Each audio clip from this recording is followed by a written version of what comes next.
नमस्कार मित्रांनो, आज आपण भारतीय राज्यघटनेतील आणखी एक महत्त्वाचा भाग शिकणार आहोत. राज्य कार्यकारिणी आणि राज्य विधिमंडळ म्हणजे द स्टेट एक्झिक्युटिव्ह आणि लेजिस्लेचर. आपल्या भारतात केंद्र सरकार जसे पंतप्रधान आणि संसद यांच्या माध्यमातून चालते, तसेच राज्यांमध्ये राज्यपाल, मुख्यमंत्री, मंत्रिमंडळ तसेच विधानमंडळ यांच्या माध्यमातून शासन चालत असते. म्हणजे केंद्रात प्रेसिडेंट, प्राईम मिनिस्टर, पार्लमेंट, तर राज्यात गव्हर्नर, चीफ मिनिस्टर आणि स्टेट लेजिस्लेचर. ही दोन्ही रचना थोड्याफार समान आहेत, पण अधिकार आणि कार्यक्षेत्रे हे वेगवेगळे आहेत. आज आपण पाहूया की राज्य कार्यकारी आणि विधिमंडळ कसे काम करते, त्यांचे परस्पर संबंध काय आहेत आणि लोकशाही टिकवण्यात त्यांची भूमिका किती महत्त्वाची आहे. आता बघूया राज्य कार्यकारी, द स्टेट एक्झिक्युटिव्ह.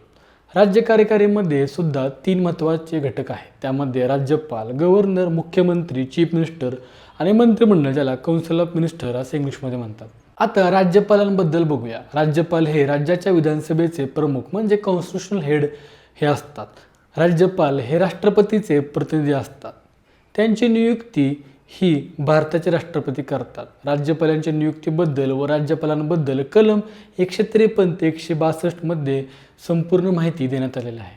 त्यांचा कार्यकाळ हा 5 वर्षाचा असतो, पण राष्ट्रपतींच्या इच्छेनुसार ते पदावर राहतात.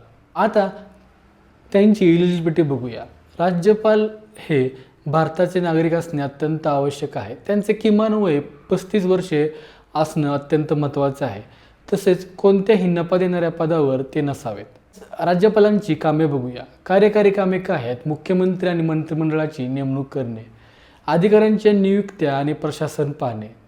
तसेच विधिमंडळातील कामे बघूया, म्हणजे विधानसभेचे अधिवेशन बोलवणे, विधेयकांवर स्वाक्षरी करणे आणि विधानसभेचे विसर्जन करणे अशी कामे काय आहेत. तसेच विवेकाधीन अधिकार म्हणजे डिस्क्रिशनरी पॉवर्स काय आहेत ते म्हणजे बघूया. सरकार स्थापन करणे जेव्हा बहुमत स्पष्ट नाही, राष्ट्रपतींकडे आणीबाणी संबंधित अहवाल पाठवणे, तसेच राज्यात आणीबाणी सुचवणे अशी अनेक डिस्क्रिशनरी पॉवर हे राज्यपालांना असतात. त्यानंतर आता दुसरं बघूया, मुख्यमंत्री आणि त्यांचं मंत्रिमंडळ. मुख्यमंत्री हा राज्य सरकारचा प्रमुख असतो, म्हणजे हेड ऑफ स्टेट गव्हर्नमेंट असतो. राज्यपाल मुख्यमंत्री नेमतात, परंतु नेहमी बहुमत असलेल्या पक्षाचा नेताच असतो. आता मुख्यमंत्र्याची कामे कोणती? तर मंत्रिमंडळाचं नेतृत्व करणं, राज्य धोरण ठरवणे, प्रशासनाचे नियंत्रण आणि राज्यपालांना सल्ला देणे, तसेच केंद्राशी अनेक बाबतीत अनेक विषयावर समन्वय साधून राज्यासंबंधी काम करून घेणे अशी मुख्यमंत्र्याचे काम असतात. आता बघूया मंत्रिमंडळाबाबतीत. मंत्रिमंडळ हे मुख्यमंत्री यांच्या नेतृत्वाखाली बनते. सर्व महत्त्वाचे निर्णय मंत्रिमंडळ घेतं. तसेच या सर्व मंत्रिमंडळाची सामूहिक जबाबदारी असते. सर्व मंत्री एकत्रितपणे जबाबदार असतात. जर विधानसभेत अविश्वास ठराव पारित झाला तर संपूर्ण मंत्रिमंडळ राजीनामा देते. उदाहरणार्थ, महाराष्ट्रात जर सरकारवरील बहुमत हरले तर मुख्यमंत्री आणि संपूर्ण मंत्रिमंडळाला राजीनामा द्यावा लागतो. त्यानंतर आता बघूया राज्य विधिमंडळ, ज्याला स्टेट लेजिस्लेचर असे म्हणतात. भारतातील काही राज्यात एक सदनिकेचे आणि काहींमध्ये द्विसदनिकेचे विधिमंडळ आहे, म्हणजे युनिकॅमरल आणि बायकॅमरल हाऊस. एक सदनिकेचे राज्य म्हणजे युनिकॅमरल स्टेट हे गुजरात, पंजाब, हरियाणा आणि बायकॅमरल स्टेट्स हे महाराष्ट्र, बिहार, कर्नाटक, उत्तर प्रदेश या राज्यांमध्ये आहे. आता विधानसभेबद्दल बघूया. ही राज्यातील जनतेने थेट निवडलेली सभा असते. केंद्रातील लोकसभेप्रमाणे विधानसभेचा कार्यकाळ सुद्धा 5 वर्षाचा असतो. आता रचना बघूया.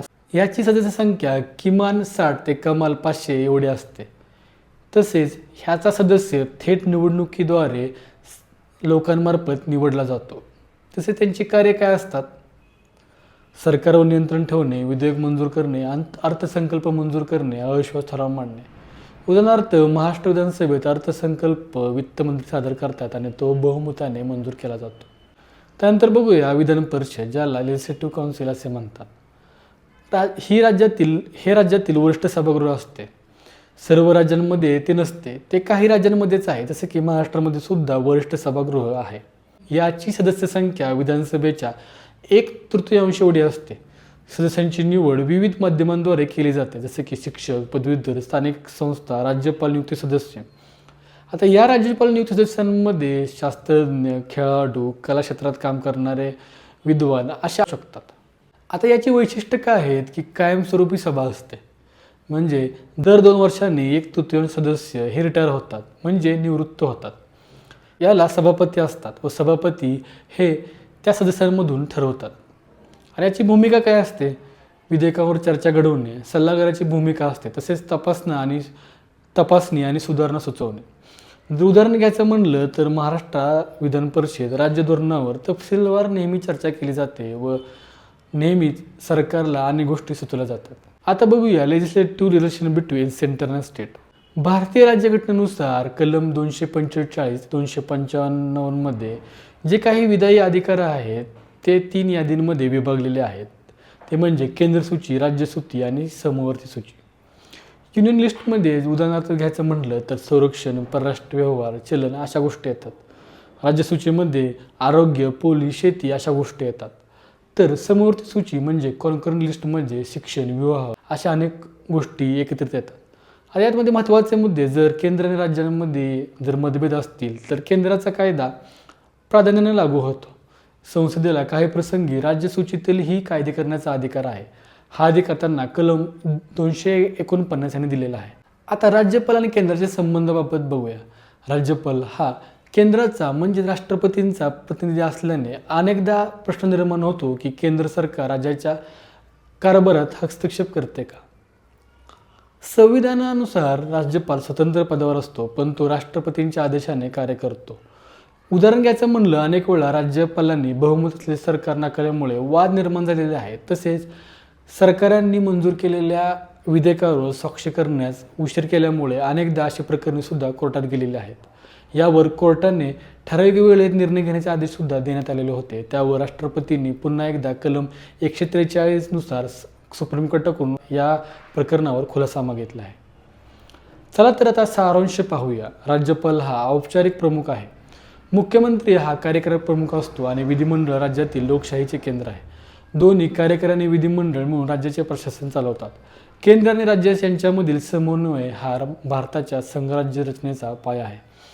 लक्षात ठेवा, लोकशाही तेव्हाच मजबूत राहते जेव्हा राज्य आणि केंद्र परस्पर संबंधाने आणि संविधानानुसार कार्य करतात. मित्रांनो, हा व्हिडिओ आपणास कसा वाटला आहे आम्हाला नक्की कळवा आणि अशाच नवीन लेक्चरसाठी आमच्या चॅनलला सबस्क्राईब करायला विसरू नका. पाहत राहा लॉ टॉक्स मराठी. धन्यवाद.